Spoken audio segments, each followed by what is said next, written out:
Welcome back to my relaxed English podcast, the only podcast with a relaxing pace and clear English for English learners. Today, we're talking about a sweet tradition that is blueberry picking in Canada, and specifically Newfoundland, Canada. These are some blueberries that my wife and mother picked just yesterday in the field. This is only a small bowl, but they picked around 10 kilograms, I think. So they were there for 6 hours in an area about an hour outside of the city of St. John's. So today we're also going to learn some native expressions and phrasal verbs that you can use when talking about anything really, but specifically about outdoor activities and other areas of life. So let's get into it. To describe the landscape of Newfoundland during the end of the summer, everything it starts to cool down. The weather gets colder at the end of August, at the beginning of September. Right now, let me check. It's still around 20 degrees, 18 degrees Celsius outside. Yes, for most of you, I should tell you that in Canada we use the metric system, but we also use a mixture of both in some cases, both the one that the Americans use and the one that the rest of the world uses. So the hills in a lot of places are dotted, right, with blueberries, many blueberries.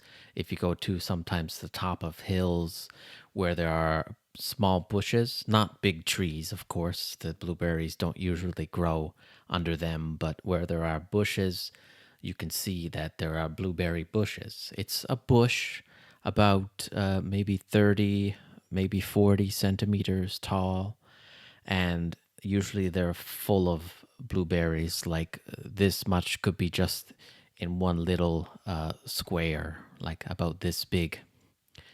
So very nice. Usually you have to go off the beaten path. So this is our first expression that I want to explain to you. Here's an example.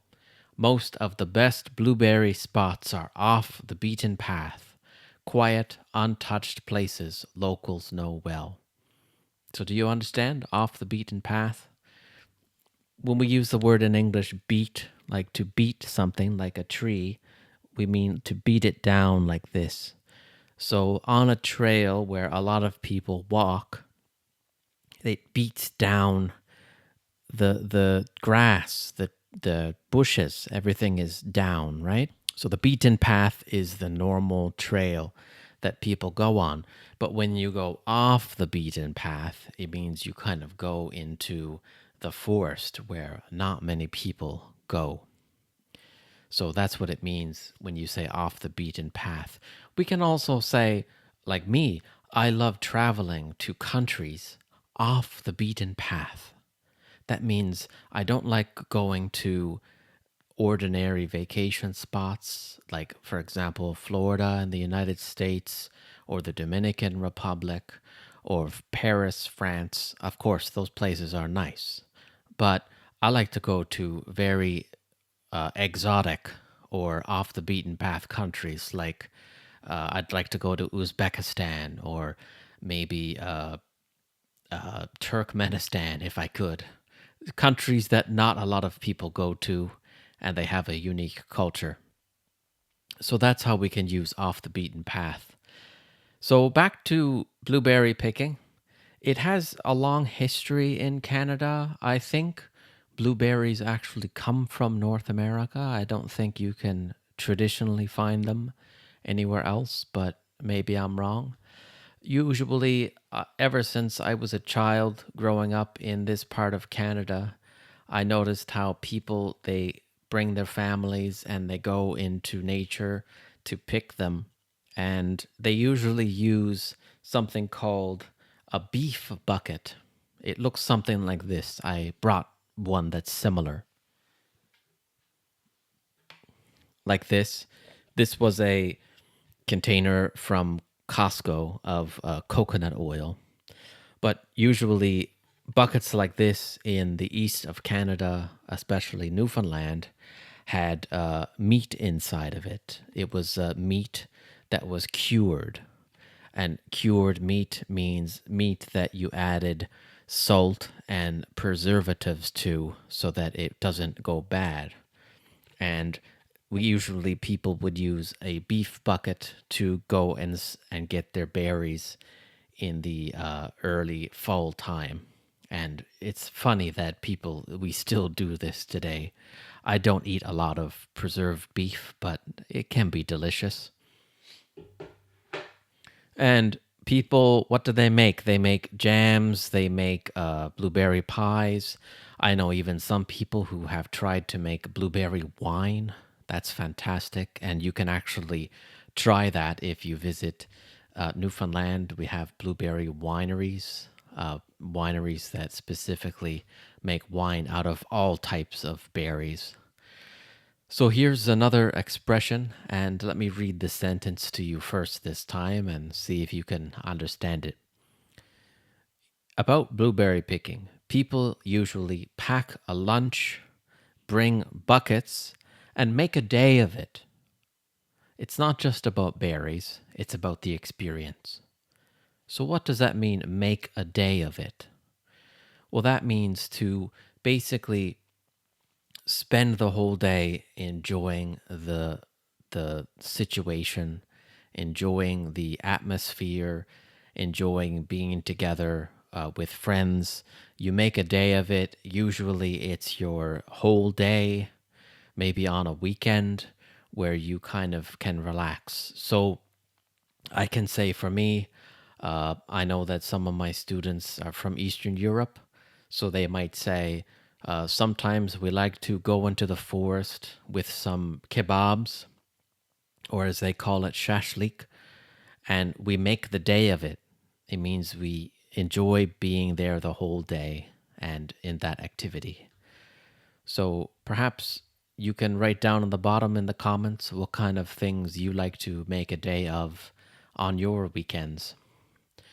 So let's talk about a story of picking blueberries that I'm not really happy about. To be honest, I don't really enjoy picking blueberries, but I like eating them and cooking with them for sure.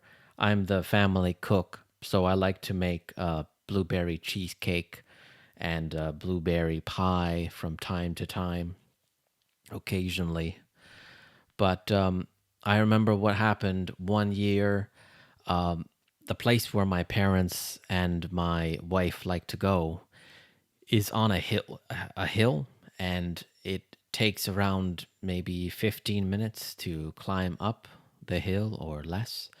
And I find it really tiring because I'm teaching, I'm sitting down a lot. Maybe I should get more exercise.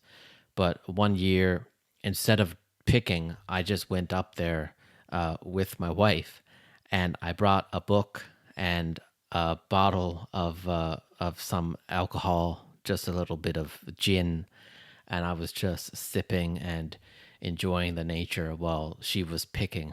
So I know I'm not the best example of a blueberry picker, but maybe you would enjoy it a lot more than me. My wife usually, when I was is just sitting there, sometimes she would scream, "Wow, I found a big amount," or I would like, "Wow, so many." That's what she would say. Another word you could say is, "I hit the jackpot." So, what does it mean, hit the jackpot? I guess this definitely comes from gambling, like in Las Vegas or casinos, when someone hits the biggest amount of money in the casino. So, for example, we could use this sentence: We walked for an hour, and then boom, we hit the jackpot. A whole hillside covered in ripe berries. But you can use this almost about anything. Um, Say, for example, I want to go to the store to buy something that's on sale. I could say to my wife, I went to one of the stores, they didn't have the sale item, but I went to another one and I hit the jackpot. So that means I found the biggest, I found a big amount and I succeeded. So let's talk about three now phrasal verbs that you can use when talking about vegetables or fruits, and about blueberry picking if you are going to do it. And also, these could be used for traveling. So here's one: pick out. An example: please pick out the ripest berries from the bunch. So, what if I tell you this? Let's imagine we go grocery shopping and I say to you, hey, could you please pick out the best tomatoes in on the shelf? Could you please pick out the best? Or, oh, just what kind of ice cream do you want, Shane? Oh, just pick one out. I don't care. So, pick out means to choose the best. Okay. The second one, you can use this while traveling or describing any events in your life that are exciting. It's head out. So, for example, we head out early to get the best spots to pick blueberries. Or we could say, last year we headed out early around 6 a.m. to go hiking. Or here's another example. I arrived in Italy and then I decided to head out of the hotel to try some Italian ice cream, gelato. So head out can be used to mean to go out, to leave an area and go and start your journey. It's very useful.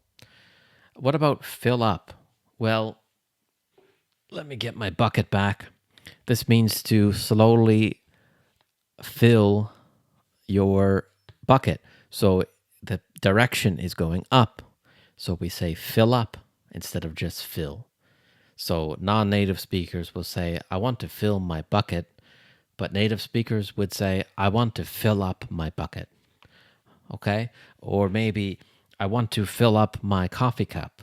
Or I need to fill up my car with gas. Perfect. That's awesome. So it's a very peaceful tradition we talked about today. I really hope you enjoyed it. I hope that you sometime can come and taste our wild, fresh blueberries. We learned some really great expressions and phrasal verbs. I hope you can write them down and try to practice them with your family or friends. So I hope today's episode was a little peaceful and that you enjoyed it. If you're into it, please subscribe and like this video. And any suggestions that you have about Canadian culture or our way of life, just message below and I'll make a future episode specifically about that topic. So I really hope you enjoyed the video. Bye.